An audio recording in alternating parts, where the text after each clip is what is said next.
Hello, Steve Mills here, and welcome back to my podcast called Results. It's great to be back sharing with you some more tried, tested and proven ways to grow your business. Right now, I'm sure you'd have to live on, planet Mars if you've not heard of Brexit. Everybody's talking about Brexit, and I did a podcast the other day about it, and it was just interesting, to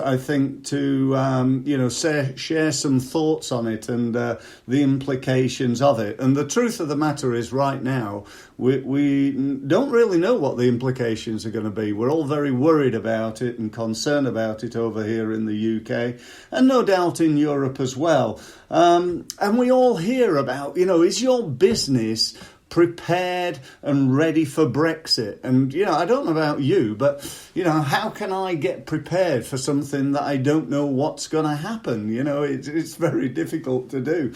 But certainly we need to consider it. We need to have some ideas and thoughts as to what we're going to do if Brexit does happen, which, it probably will.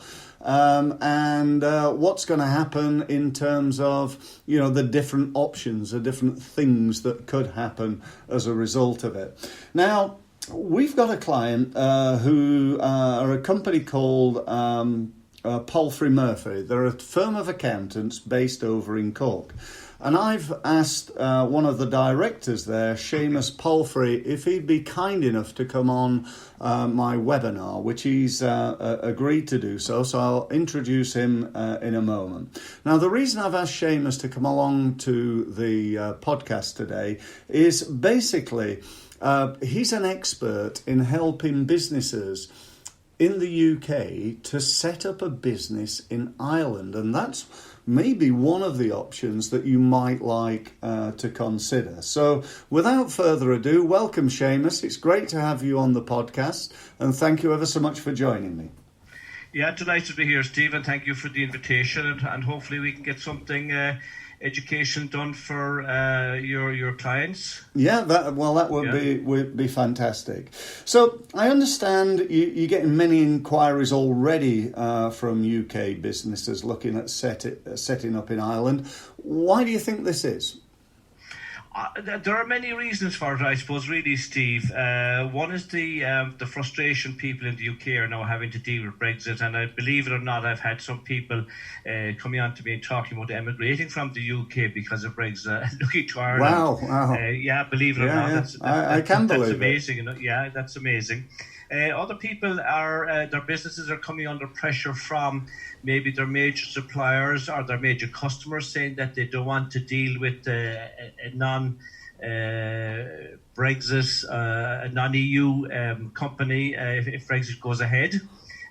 So they're putting them under pressure to keep an EU company going, even though they might still be in the UK and have something outside the UK as well, because they might want to face customs issues and so on and so forth. Yeah, so sure. That's an issue they'll be putting out under outside pressure, so they're looking at that. So businesses could have a company, have their normal company in the UK, but then set up an external company in Ireland to avoid things like the problems that may come from Brexit. Yeah, it can have. It depends. Everybody's circumstances is different, and depending on what activities they're in and what they're doing as regards importation, exportation, or whether they're in supply service of goods and so on. So everybody's circumstances is different, but that's what they're looking at to do that. Yeah, and it can be done. You can set up an operation in Ireland, and it can be successfully done, provided the challenges that are there you can address and put to bed. Fantastic. So therefore, it's important to maybe speak to somebody in Ireland to help you in that regard if you're thinking of doing something there. That makes perfect sense. Yeah. So is it difficult to set up a business in Ireland for a company over in the UK? No, it's not. Firstly, I suppose what somebody needs to do before they do anything in setting up a company in Ireland is to check really that this is the solution for them. It's very easy to ring somebody up and say, I need to form a company in Ireland and they go off and do it for you. And then in 1 month's time, 2 months' time, you find out that there are pitfalls and difficulties there that you didn't examine and now you can't surmount. So therefore, the company that you formed it doesn't serve a purpose.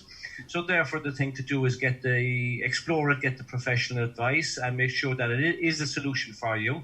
And then progress with this. The main issues that are there are on the tax side. In the first tax heading that you'd look at would probably be corporation tax registration. And to get a business registered in Ireland for corporation tax, the question that the revenue authorities, whether it's in the UK or Ireland, would ask is the guiding principle is where the central management and control actually abides. Okay, so somebody might look at it very closely and feel it doesn't abide in Ireland. It might still abide in the UK, and that's fine because you can have an Irish company which might be registered for corporation tax in the UK. So therefore, the company is not in a worse off position than it is now. Right. But preferably, if you can get a structure that is in Ireland, because the corporation tax rate in Ireland at 12.5% is substantially lower than that exists in the UK. Okay. Right, so that's one issue that needs to be looked at and addressed. Yeah. And the second one then is the VAT issue. And again, the main thing here is that where the supply of goods or services must be in Ireland to warrant an Irish VAT registration number. Okay. So therefore, if you don't have any activities in Ireland, you have no clients or customers or suppliers or staff in Ireland, it may be very difficult to argue that you're providing your service or product in or from Ireland. So therefore, the company might look at getting VAT registered in the UK. So again, they're no worse off in that scenario. So they could have a European entity still, but it might be registered for taxes and VAT in the UK. So they're the issues that one must look at and address and see what the situation is. I suppose really it's about getting the right advice as well, isn't it, Seamus? Someone like myself or other business owners, if we're not experts in it, it's easy to get it wrong and, either do the wrong thing or not do something that we should do, and so I suppose getting the right advice is ultimately, somebody who's, knows what they're doing with this. I think it's important. I think you're dead right, Stephen. I think it's important in that case to talk to somebody who's perfectly willing to tell you this does not work. Rather than taking your fees and your money and then you have a difficulty. And so one needs to be careful and get the advice day one. Yeah, absolutely. So you've sort of explained about the tax issues and getting that all sorted. What's the sort of next step? What do people have to do? Once we've got the sort of corporation tax and VAT and all that side of things sorted. Well, I suppose the next step then at that stage, once you know that Ireland is a solution to your problems, and you're forming a company in Ireland, you need to know that a company in Ireland needs to have at least one director who's a member of the EEA, and if you have only one director, then there's somebody else must act as the company secretary. Okay. Now, so in that scenario, we can help with providing a company secretary, because we have a company called Leaveview Secretarial Trust Limited, which holds the office of company secretary, so we can facilitate people in that regard. Okay, fantastic. But generally, most companies anyway have two directors, so it could be a husband and wife scenario or whatever. And one of those could act as the company secretary to overcome outsourcing the company secretarial requirement. If as I said, one of the directors must be a member of the EEA, and if Brexit goes ahead and it's a UK director, a single UK director, well, then he's not a member of the EEA. So basically two options there in that scenario. One is to hire a local director in Ireland who will fulfill that role, or enter into a bond with an insurance company. Normally these bonds are valid for 2 years, and pay that, and that will cover that requirement. So that's fairly easy to sort out and advise people on. And then the other thing they must have in Ireland, obviously, is registered office. Yeah. We can provide that facility if people wish. The registered office must be in the Republic of Ireland. It can't be outside the country, for obvious reasons. Yeah. And so they're the main consideration, deciding who's going to do what in the company, who's going to be the director or secretary, where the registered office is going to be, where the activity of the company is going to be based, if there's going to be people here and so on.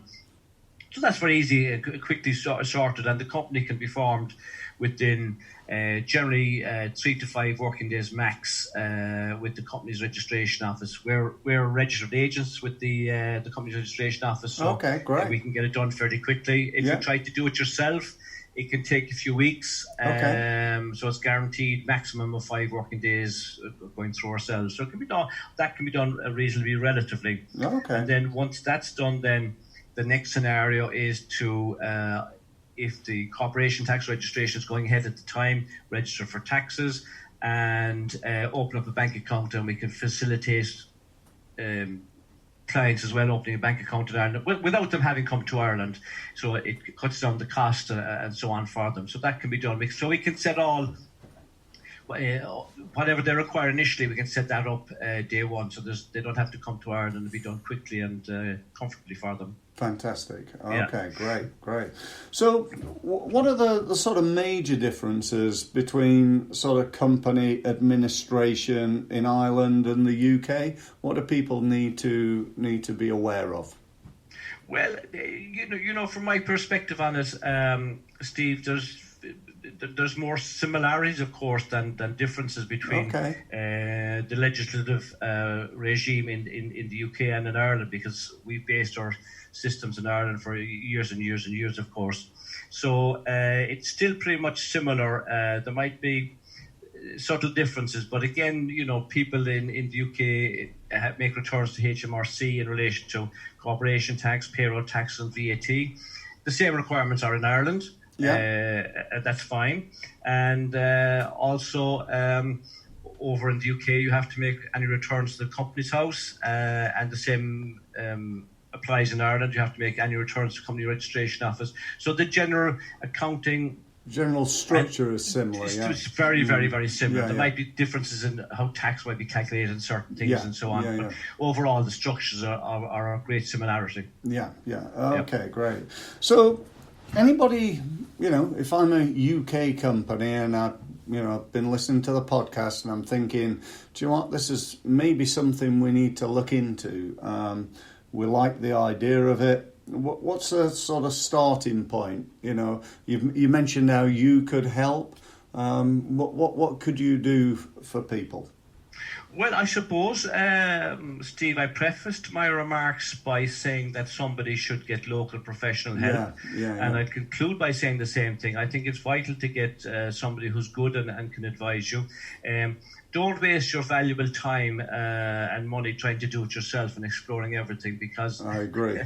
you spend a lot of time doing it and you wind up getting it wrong at the end of the day. Just thinking for myself, if I was trying to do this, it'd just take me hours and hours and hours, and I get it wrong, and it's just not my skill set. And it's so important, I think, to get proper professional advice, and I think local as well. In this instance, somebody who's been there and done it. And that's important. Somebody who you're talking to, who has done it many times and knows what they're talking about. And as I say, would be perfectly honest with you and frank, and tell you this won't work, and don't waste your time. Great. So if people want your help, and they'd like to at least have an initial conversation with you, find out whether this is something that you recommend they do, and if so, how they do it and how you can help them, what should they do? Do you have a website, telephone number? What's the best way of contacting you, Seamus? Well, I suppose people can initially preview our website just to get a feel for us and what we try to achieve for people. And that is parfreymurphy.ie, Parfrey, parfreymurphy.ie. Or they can send me an email at PM, that's P for Parfrey, M for Murphy, at parfreymurphy.ie. Or ring me. Feel free to ring me at any time. 00353 is the area code, and 21 431 0266. So it's 021 in Ireland, so you leave out the 0. So it's 21 4310 266. And if they want to ping me an email or have a telephone conversation, there's no charge for advising people initially to see what their options are and see if they want to take it further. No problem at all. Delighted to accommodate people. Fantastic. Well, thank you ever so much for sharing your expertise and, talking to people about one of the options that they might want to consider come the big day that we're, looking forward to with some trepidation in the UK, Brexit Day. So whenever that may be, Seamus, we don't know, but everybody's thinking it's going to be the end of October, and we'll just have to wait and see for the powers that be. Before you go, Steve, I just share a little thing with you. I don't think I told you before, but when the referendum went through in the UK, the following day I made an application to the company's registration office in Dublin to set up a company, which I got, and the company was called Brexit Limited. Was it really? Which I still have, and I just kept it as a memento, so I still have it. That could make you a lot of money in the future, I think. You never know.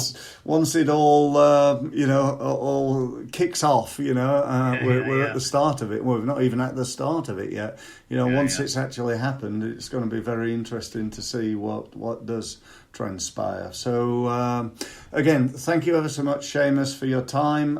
Feel free to get in touch with Seamus directly. If you can't remember any of his info, just, get in touch with me and I'll be very happy to provide that information. Other than that, just like to say thank you ever so much again for being on the podcast. I hope you've enjoyed it.